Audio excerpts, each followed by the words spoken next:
I was looking for museum jobs in general and just kind of stumbled my way into it. And I'd already been doing costuming and specifically historical costuming, and it just kind of snowballed into actually doing it.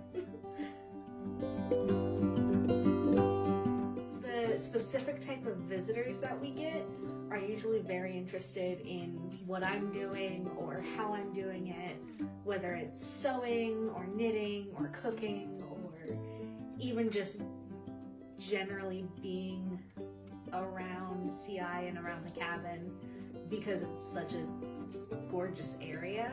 They're always, if they're here, it's because they want to be here. We're not military focused. There are military events, but it's not purely that. It's homesteading, it's personal crafts projects, hobbies, trades, things that would have been done on the actual frontier at a frontier home. Just dive in. Don't get your stuff together, know what you need, and ask people questions. Whether it's what do they recommend, if they have places to buy things, if they have something secondhand you can borrow for a little bit.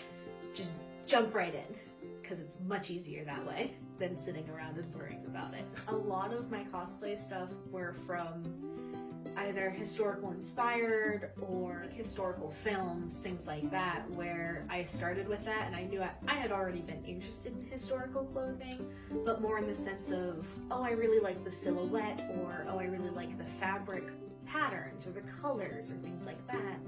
So leaning into it, it wasn't super hard for me to get an idea in my head. The hard part was going, okay, the silhouette isn't quite accurate. Whereas with cosplay, you can just kind of go for it. I just like the aspect of making clothing and making things based off of something. I'm in the exact same pose, but one shot is clothes that I've borrowed here, and the other shot is all clothes that I've made myself. And it's a very nice, like, side by side.